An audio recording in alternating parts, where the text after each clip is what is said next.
You work about 1,800 hours every year. Ancient humans worked about 700. That's not a typo, and it's not a rough guess either. It comes from decades of anthropological fieldwork. So what did they do with the other 1,000 hours? The answer isn't they rested. And once you hear what they actually did with all that time, it's going to completely change how you think about civilization itself. It's 6:47 in the morning, and you're already dreading the day ahead. Meetings stacked back to back, an inbox refilling itself overnight like it's mocking you. 40,000 years ago, a man wakes up around the same hour, and by the time the sun is fully up, his entire workday is already almost finished. Decades of anthropological research show that for roughly 95% of human history, people worked somewhere between 2 and 3 hours a day, and spent the rest of their waking hours completely free. No boss, no schedule, no idea what a Monday even was. Let's actually follow him through the morning, because that's the only way to grasp how strange our modern lives really are by comparison. He steps outside, grabs a spear he shaped himself, and joins 2 other men waiting near the edge of camp. Anthropologist Frank Marlowe spent years studying the Hadza people of Tanzania, one of the last groups still living something close to this lifestyle. Men typically hunt for 2 to 3 hours, sometimes alone, sometimes in small groups, tracking animals across terrain they know better than you know the layout of your own apartment. Sometimes they come back with meat, sometimes they come back with nothing at all. And here's the detail that should genuinely surprise you. Nobody panics either way. There's no manager to explain the failed hunt to, no quota missed, no performance review. By mid-morning, most of them are already walking back toward camp, done with the day's major task before you've even finished your first coffee.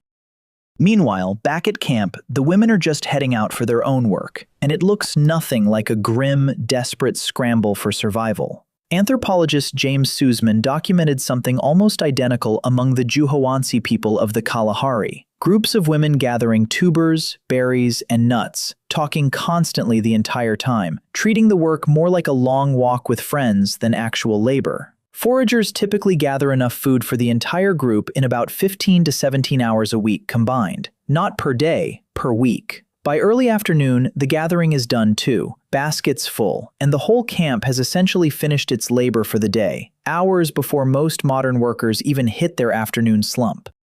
So here's where most people's assumptions about primitive life completely collapse.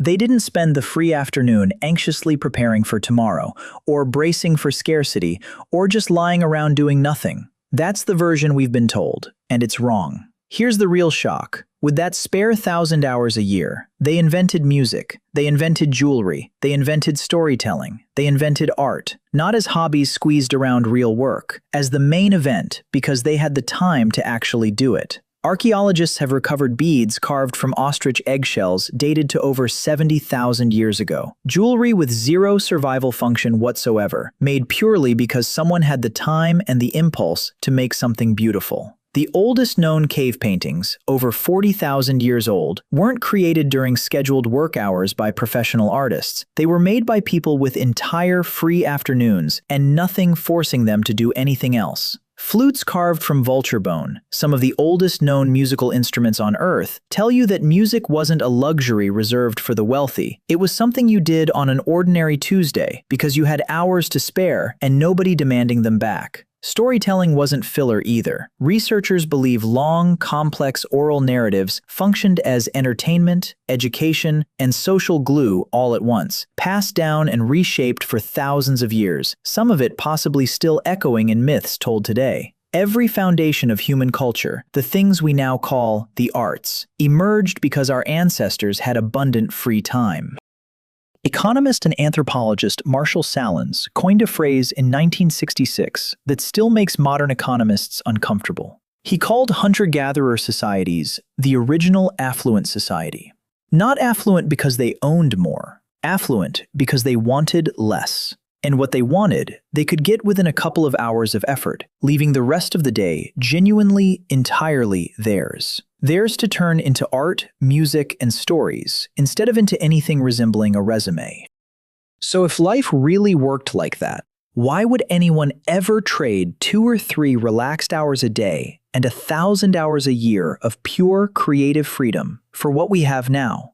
The shift started roughly 12,000 years ago, and it isn't the uplifting story people assume. When humans in the Fertile Crescent began farming, work didn't get easier, it exploded.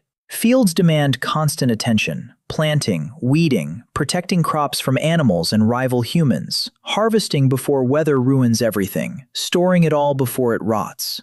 Archaeologists comparing skeletons from hunter-gatherer sites to early farming sites found the farmers were shorter, had worse teeth, and showed significantly more signs of chronic disease and physical stress. Bioarchaeological studies consistently show human health actually declining the moment agriculture takes hold, the exact opposite of what progress is supposed to look like. And once you're farming, you're trapped in a way that a hunter or gatherer never was. If a forager's land stopped providing, they simply walked somewhere else. A farmer who spent 6 months growing wheat couldn't just abandon it. That single shift, being tied permanently to land you've already poured everything into, created something entirely new in human history. The need to defend what you own, which led to surplus, which led to some people accumulating more than others, which led, eventually, to hierarchy, and to somebody telling somebody else exactly how to spend their day. Which brings up the real question worth sitting with. Why did we accept it? Why didn't anyone go back? Part of the answer is brutally simple. Once land is claimed and populations grow to depend on farmed food, there's no wilderness left to retreat into. The option to just walk away quietly disappears generation by generation until nobody remembers it was ever on the table. But the deeper answer is that the trade didn't happen all at once, in a moment anyone could resist. It happened gradually, one small dependency at a time, across thousands of years, each generation inheriting a slightly worse deal than the one before, and calling it normal, because it was the only life they'd ever known. Specialization locked people further in. Potters, weavers, soldiers, priests, each dependent on everyone else for things they no longer knew how to make themselves. Cities rose, and laborers worked sunrise to sunset because they owned nothing and had nowhere left to go. Then factories arrived and gave the whole arrangement an official name, the job, selling your time in exact measured blocks inside a building you didn't own, for wages calibrated to keep you just functional enough to return tomorrow. We never voted on any of it. Nobody sat a village down and asked if trading 1,000 hours of art and rest for 1,800 hours of labor sounded like a fair deal. It simply arrived. One field, one granary, one generation at a time, until walking away stopped being a real option at all. Here's the detail that should really stop you cold. Historians studying medieval labor records estimate peasants averaged around 1,500 working hours a year, once you count Sundays off, saints' days, and long winter stretches with little farm work. The average American today works over 1,800 hours annually, often considerably more. By raw hours logged, we're working harder than people who lived in dirt floor huts 600 years ago, and dramatically harder than that man who finished hunting before your morning coffee even finished brewing.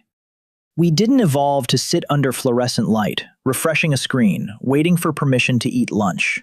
We evolved to hunt for a few unhurried hours, then spend the actual majority of daylight carving beads, painting cave walls, making music, and telling stories, simply because our hands and minds wanted something to do, and because, for the first time in this entire story, they finally had the time to do it.